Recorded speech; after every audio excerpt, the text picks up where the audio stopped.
Great morning, holy brothers! Thank you so much for joining us on our pathway to peace inside the Garden of Peace. If you're following along on the bottom of page 254, today's lesson is called Needing Nothing. You got it? Yeah. It's not talking about your wife, by the way. Okay. Misers, which we finish up from last time, can be divided into several categories. There are those who know they are stingy, and they know they're stingy with strangers, but they're generous with their own kin, right? I'll give my family everything they want, but when it comes to somebody outside my circles, nothing doing. Take a hike, get out of town. At the other end of the spectrum, there are demonstrative misers who are magnanimous with the whole world, especially when it brings them high prestige and a real recognition, but stingy with their own kin in their own home.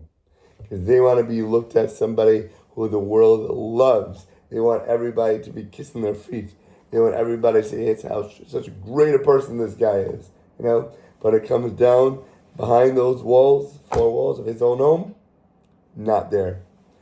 Then there are misers who are stingy with everybody else except themselves. Right? Everybody.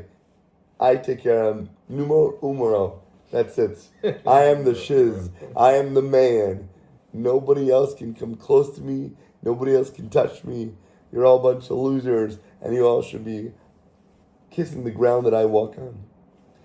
Finally, there are misers who are even stingy with themselves and can never stomach parting with one little penny. In the end, they leave everything they've hoarded to somebody else, which is the funniest thing in the world, because they would never give to anybody else beforehand. Exactly. A good, holy husband. One of the worst types of stinginess is a husband's stinginess in regards to his wife and his children. He neither sees nor feels their needs at all. They are only here to serve him.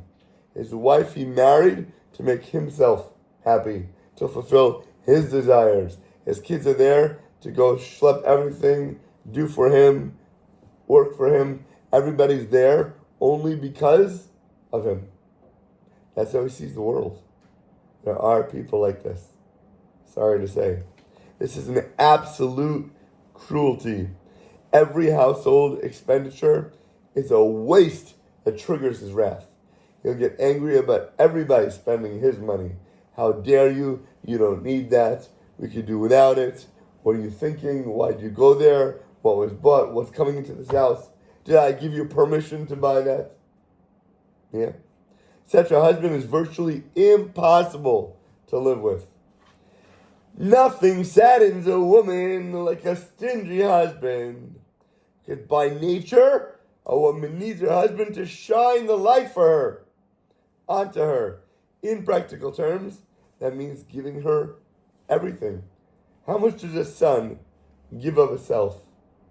Light, warmth, energy. That's its role by definition, to give off that light so the world can survive, so the moon can shine. The moon doesn't ever say, hey son, take a day off, I got this one. I'll go to work today, you can sit back, go to the other side of the galaxy, put your feet up, put on a television show, chill. It's exactly how I have to view a husband and wife. The husband is the one shining forth, the one who's giving, the one who's doing, has to be providing.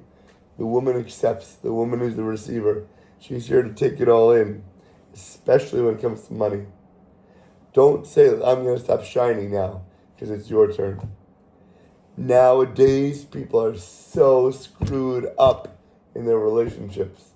Everybody asks me, no, but it has to be a team. We have to work together. That's what a marriage is all about. That is exactly not what a marriage is all about. That is what a Western world views society as, seeping in and corrupting your values and your morals. You want to live like the outside world, you're going to be screwed up, my friend. Don't look there to America, to Western world society and values to what you think you should be doing inside a Torah home. You want to know how the Torah views it? Open up a book. Look at the Torah. See everybody's prime example, and you'll know what you should be like. How Hashem works, that's how we should work. We have to be that sun, just like God is the sun to a relationship, and we are the moon. All of existence can never exist without God. Without Hashem, we wouldn't even be here. Nothing would be around us. The fact that we're here shows that we're receiving from God, that He's always giving, that we have to thank Him every single day for everything in our lives, that we exist, what we have to use in our lives. That's exactly how a woman and a man are. The man has to be that constant giver, and the woman is the receiver. Because if we stop giving, we're destroying our whole marriage. Even the understanding wife of a poverty-stricken husband that has nothing to give finds life unbearable, but it's even worse when the husband has money, but fails to give that to the wife, fails to let her use it, fails to have her what to spend on. A husband's magnanimous attitude towards outsiders, but stinginess with that wife at home is like bitter living and death for her. It's destroying all her light. That moon is going to be cold instead of being warmed up by the light. If the husband would believe in the Gemara's words that honoring his wife would lead to wealth, by giving to her, God will give so much more to him. He'd certainly honor her by purchasing her clothes, by buying her jewelry. You're missing the key to wealth. You want to be wealthy, stop holding back. Give to your wife, you'll get so much more from God, guaranteed. If you knew this for real, how much more would you open up your pocket and throw money in her face? Say, go spend this. Go spend $100 because I want to get $1,000 back today. It's the key God's telling you. Just recognize and realize that Hashem is running the world. He's telling you how to have it. It's so super simple, man. But you have to have faith. Because if you don't have the faith, then you're never going to give that money. Because you're going to only think that you're losing. And you're never going to realize how much more you're going to gain to get back into you. The better she is going to feel by what you're able to do for her, by what you're able to give for her, the more that soul is going to shine. And the more her soul is going to shine, the bigger the blessing of abundance is going to be opened up and showered upon him from heavens. How much more he's going to reap. Rather than being angry at her for wanting to spend money, rather being angry at her for actually spending the money. How dare you go to Chanel? What's with that bag? It looks like garbage. This is what you spend $10,000 on? I can get one from the $5 store. It looks nicer than this. You pay for a name, but maybe the name makes her happy. That's what really gives her satisfaction, gives her a smile on her face. Honey, go buy another bag. If you go buy another bag, you know what I'm going to get back in return? Do it selfishly. If you want money, tell her to go spend it. Trust God and test God. Test God in this field. Hashem says, here's the way it works. Are you allowed to test God? Yeah, you're allowed to test God. Say, Hashem, I know that by me making my wife happy, that's opening up all the channels for me to get wealthy, for all the bounty to come down. I'm not telling her to throw the money away, but I'm telling her, do what makes you happy. And that's what's going to bring you the blessing. Don't ever withhold. Give extra, give happily, give graciously. Rather than being angry at her for spending the money, since anger destroys your own income. You want to have no money? Be mad at her. You want to not know where your next dollar is going to come from? Yell at her. He should be happy that she's happy. And therefore let her spend the money on what she needs, what she wants, even if she doesn't need it. By honoring your wife, he will see enhanced blessings of income right away. It will be so obvious where that's coming from. Test God in this area. Put your money where my mouth is. You hear me? The Gemara gives solid advice to a husband. Tractate Kulin, number 84. A man should always eat and drink below his means. Dress according to your means. And honor your wife beyond Sefer means. It's an amazing, straight from the Gemara. This is not like big Kabbalistic Save the luxury for Shabbat. For your wife.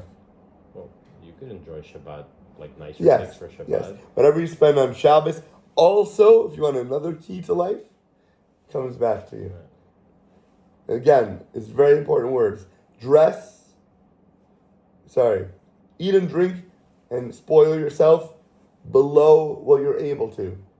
Dress what you can do, because you want to look nice and represent God. And then honor your wife way beyond everything else. That's it. Super simple formula for you to remember for today. Marriage is the one of the only mitzvahs in the Torah that requires a person to spend more than he can afford.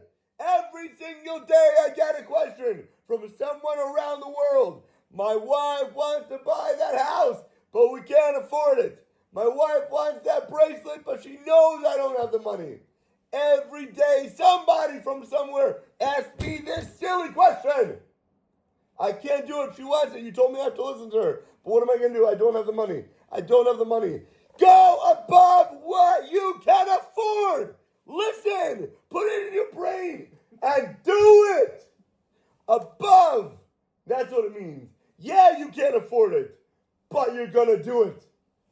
Our sages emphasize how considerate Hashem is of what we earn. Hashem limits us in the amount that we're allowed to spend, even on lofty mitzvahs like charity. What is it? How much are you supposed to spend on charity? How much? Max. How much are you supposed to spend? 10. How much are you allowed to spend maximum? 20. 20% is your max. If you're a gazillionaire and you have way more money than the planet can survive on, then you have to give more. Another story. But a regular person, 20% is your cap. Okay? Yet, when it comes to our wives, we are required to spend more than we can afford. Don't ever you dare ask me that question again. Above what you can afford. This shows how important it is to Hashem, how we honor our wives and place her at our top priority above everything else, even above what your income is. A lack of funds does not exempt a person from honoring his wife. Just because you don't have it doesn't mean you don't have to do it. So should you just... Let me finish the sentence. Okay. On contrary, he should increase his prayer. Pray to God. My wife wants this, and I know I have to give it to her. I know I should make her happy. Because by making her happy, I'm making God happy. And I'm belittling myself. Work overtime if you need to. If you don't have that money, but you want something. If you can't pray to God on a spiritual level, on a physical level, at least work harder for it. Take a side job. Work extra hours. Do anything honestly, not dishonestly, to provide for his wife. Now, what's the question? So, let's say your wife hasn't bought a dress in a while. Let's just say. Should I just be like, why don't you go buy a dress? Don't put ideas in her mind that are going to mess you up. So just let her come to me and say, I want to buy a dress. If you know 1,000% she wants it, or she actually says it, good. But don't say, I see you don't have a $5 million ring on right now. Do you want one? Would you like one? I know I can't afford it, right. But do you want one? Right. Let Hashem come to you. Don't jump off the Empire State Building, please. Right. So I guess when she comes to you and says, I want something, that means Hashem is basically saying, I want her to have this. Using the messenger to talk to you. Don't mess it up. Be ready. Always. At the top of your game. Yeah, my wife... The smile on your face. My wife said yesterday she was driving to work and she likes to get this one shake. And she's like, you gotta try it. And I'm like, what is it? And she tells me, and she's like, yeah, it's $17. I was like, oh, I'm not gonna have that. You can have as many as you want, but I'm good with my own shakes that I make that are like $3. Now here's the real question. Would it make her happy if you would have got the shake? I don't know. Maybe she wanted to share the joy with you. I told her, bring it home and I'll try it if she wants. Yeah. Maybe she wanted you to be happy and that makes her happy. So then by you getting it is not being selfish, but actually being sweet to her. With that, have an awesome, deliciously amazing rest of your day.